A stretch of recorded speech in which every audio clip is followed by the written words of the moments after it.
Survival of the fittest is one of the most misrepresented truisms of our time. Anyone who would argue that strength is what matters is an idiot. Dismiss them.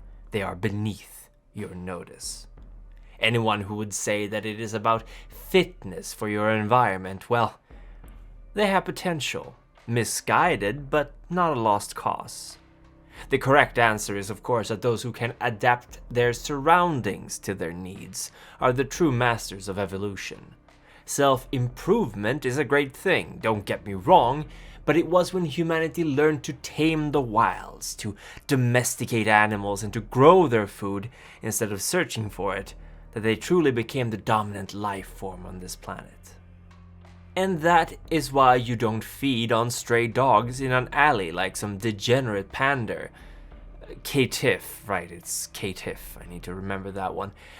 The reason I picked you to be my next project over all the other brainless idiots of this city is the same reason some artists go out of their way to find discarded and useless material to make their art with. Any sculptor worth their salt can make a decent enough statue out of marble. But you're driftwood, you understand? You're half-rotten, falling apart, water-damaged, and just plain unappealing. My theory is that with the correct techniques, even something as useless as a rotten piece of wood can be turned into something meaningful. And you will help me prove it. Or die trying. Oh, don't give me that look. You were dead the moment I saw you. The question remains whether your performance tonight will convince me not to start over with another piece of wood. We Lasombra are not survivors. Being a survivor implies that you are a victim to circumstance, that you are not the master of your own fate. The Nosferatu are survivors, crawling around in the filth of their sewers. The Gangrel are survivors, running and pissing in the woods and somehow not getting eaten by lupines. Even the Ventrue are survivors, clinging to the power the Camarilla grants them in exchange for golden chains. They are bound to their ivory tower, and their fates are intertwined.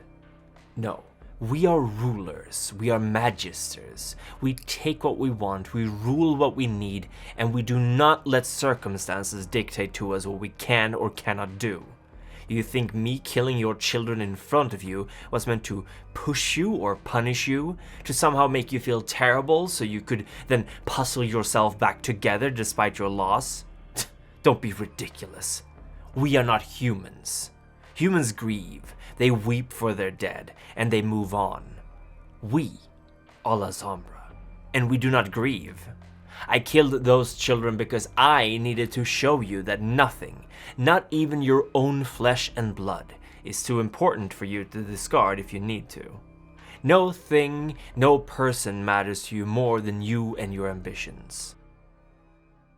They were simply window dressings for a previous life, and now you have shed them, like a snake sheds its skin. You're welcome, by the way. In 2019, the Heart of the Sabbat, Clan Lasombra, sent delegates to several different Camarilla-run cities, all under the supervision of Tally, the Hound. These delegates had a simple mission: seek membership in the Ivory Tower. The Amici Noctis, the closest thing to a governing body within the clan, had tasked Tally with this mission. The Night Clan having come to the decision that their war against the Antediluvians through the Sabbat would no longer be sustainable. Thus they abandoned the Sword of Cain, at least half of them did, and they sought refuge within the Camarilla, and, sometimes, within the Anarchs. As a sign of good faith, they have sacrificed their own elders for admittance, prioritizing those whose nature would make it difficult for them to adapt to a life behind the Masquerade, and bending the knee to a prince of the sect they have fought for hundreds of years. Granted, this is a net loss for the clan, so one must wonder just how bad things were for the Magisters to so willingly shed their own blood to secure a place within the tower. Those Lasombra who have joined the Camarilla understand that the rules have changed. They are no longer in charge, although by its very nature the Sabbat's leadership was almost constantly under extensive scrutiny, nor are they respected by their peers. They are living by the grace of the prince of the city they inhabit, who may impose draconian rules to test the Clan of the Night to see if they are fitting. But Lasombra are masters of their own fate, and they will accept these costs because they know that the price is ultimately worth it. Their influence within the church will come to great use with the Camarilla in order to undermine the Second Inquisition, a constantly growing threat to the aged and Luddite elders of the Ivory Tower, and as the Sabbat is a military body, most Lasombra will have some skills in leading others, whether it be at the front lines or from behind a desk. Thus it is simply a matter of time, the Lasombra will argue, before they are made full-fledged members of this sect. The departure of the Bruja and the Gangrel, and the collapse of the Tremere's power structure provide ample opportunity for these new arrivals to stake their claim in the venerable sect. The circumstances surrounding your embrace matter significantly as a Lasombra, and there is a dichotomy between being embraced and having been a shovelhead. While you are still technically embraced in that regard, the circumstances are vastly different. Shovelheads are not expected to survive for long, nor are they given the same kind of scrutiny as a properly embraced Lasombra. Most would quickly lose their humanity over the course of a few nights, forced to face and do things that would break any mortal's mind, if unprepared, and thus odds are incredibly low that a common shovelhead would be one of the Lasombra joining the Camarilla. Should you be one, your understanding of your own clan may be limited, or even non-existent, as these communal embraces often resulted in sires not knowing who they had embraced, or even having been killed in the ensuing fight.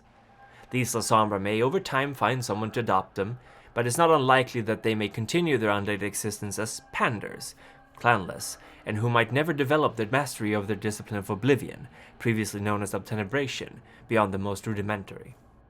Lasombra partly exist in the abyss, their souls broken and split in two.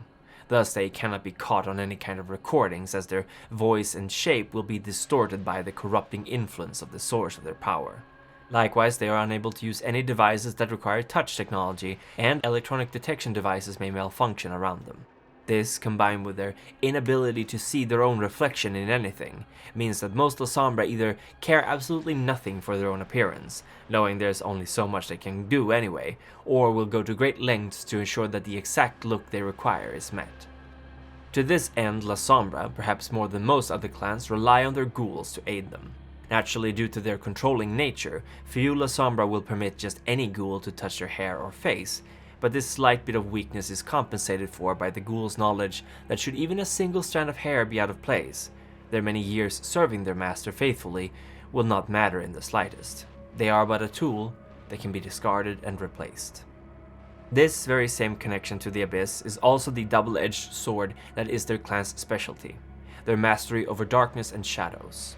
No other clans are quite so adept at wielding the clinging, smothering shadows of the Abyss quite as the Magisters, and their powers ranges from moving from shadows to shadow, sort of skipping across the abyss like a stone tossed across a lake, or even manifesting tendrils of inky blackness that can serve as appendages and weapons. Unfortunately for the Lasombra who wish to join the Camarilla, the Abyss does not give this gift freely, and many of them run a risk at losing themselves to this darkness if they indulge too freely. While some Lasombra could care less, discarding their humanity as soon as they can, others may wish to at least keep up the appearance of pretending, especially considering how sensitive their new allies are to improper decor. The Lasombra also wield two more disciplines, dominate and potence. Like the Ventrue, the Lasombra can break minds like twigs should they need to, and they rarely have the time or patience to request what could just be ordered, especially from mortals. Thus, while they may appear more charming than your average stockbroker Ventrue, they lack the Toreador's or Bruja's love for social interactions. To many Lasombra, the game of social cat and mouse is uninteresting, the rewards being greatly outshone by the costs in terms of time and energy. As the Ventrue, rightly so, are doubtful about granting the Lasombra any meaningful position of power in their cities, the Lasombra have come to find a special niche working as enforcers. Potence, a discipline otherwise wielded in the Camarilla only by the Nosferatu, is a great alternative when dominate might not be enough.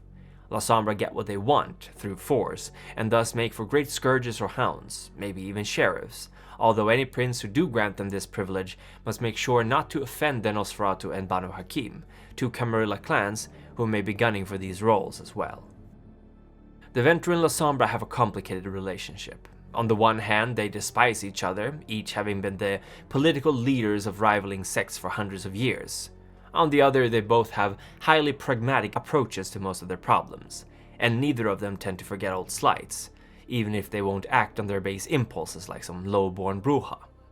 Thus, there is an awful lot of posturing going on between these two, but as the Lasombra realize they desperately need the Camarilla, they will often patiently allow the Ventrue their time to gloat. They know that the Camarilla needs them, and so they will weather these jeers and insults, knowing full well that their princes will come crawling and begging for their help sooner or later. Make no mistake, they despise the Blue Bloods, but they won't let personal feelings get in the way of long-term ambitions. They are immortal, after all. They have the time. On the contrary, the Lasombra greatly fear and respect the Tremere, because in the many, many wars the Camarilla and Sabbat have fought, the Tremere were, more often than not, the highest prioritized targets. For a reason. Breaking a chantry and its inhabitants, all competent mages working in a strict, highly competitive hierarchy, is crucial if one wishes to claim a city, and even New York, despite belonging to the Sabbat for years, never saw the chantry of the 5 boroughs backs broken, despite the Sabbat trying. Even now, in the Camarilla, the Lasombra know to keep their distance from the warlocks, and not only because they saw what their anti-tribu were capable of creating. The Bruja, whatever is left of them in the Camarilla, is beneath the Lasombra's notice. They mocked them when they were still in the Ivory Tower, playing at their revolutions, and now when they've actually done something about it, any rabble who has remained behind just works as an example for the Magisters to point at when they talk about wasted potential. It doesn't help that they are practically pariah these nights either, and most Lasombra would do well not to mingle with these outcasts. The gangrel never mattered much to the Lasombra either, for that matter, an opinion they share with the Ventrue for sure. Shock troopers, surprisingly powerful and useful in a fight, but otherwise elusive and difficult to tempt. That being said, should one need a powerful ally that doesn't ask a lot of questions and only asks for a fair deal, you can be decently sure that the gangrel will hold up their end of the bargain, which is more than you can expect from most other clans. The Nosferatu and Malkavians are both oddities, and the Lasombra don't much appreciate not being able to get a good read on any potential rivals. The Nosferatu know better than to let the Lasombra in on their information networks and get-togethers, and the Malkavians are as inscrutable as always. Thus, most Lasombra will keep things cordially, showing as much tolerance as they can muster, knowing that any Nosferatu dumb enough to think they are actually appreciated is one who might spill a secret or two given the right incentive. And as for the Malkavians, nobody wants to end up on the wrong side of them should they decide to lash out. Better keep your distance and be polite. The Toreador are an altogether useless clan for the Lasombra. They squander their powers on trivial things and are so concerned with their status in their very limited social circles that they offer little to stimulate a Lasombra looking to network or engage in some light jihad with. Thus, they tend to keep surface-level relationships, perhaps discussing art or the transitory nature of everything, including art, but they will often leave it at that. The Lasombra tend to not enjoy lavishing people with compliments and buttering them up, so they won't indulge the roses too much. And as for the Banu Hakim, there is definitely a story there. The children of Hakim, who are in the Camarilla, fled their clan when one of their oldest awoke from his torpor, and this event likewise caused a chain of events within the Sabbat that saw many of the Banu Hakim leave their packs for Alamut without explanation. The Black Hand, the Sabbat's most efficient subsect of murderers, was by a large margin populated by these Banu Hakim, and thus their departure resulted in the sect's weakening. The Lasombra have not forgotten this, and they may in fact find camaraderie with those of Hakim who abandoned their clan once they realized Urshulgi's intention. It's not too different from the Magisters' relationship with their clan founder after all. And at least the Banu Hakim never claimed that the antediluvians were a fairy tale, so there's always that. Then again, the Lasombra do not enjoy making friends, so it may perhaps be best to describe it as a functional business association. It will be interesting seeing how the Lasombra adopt to the new, more humane sect in these nights, but one thing is for certain.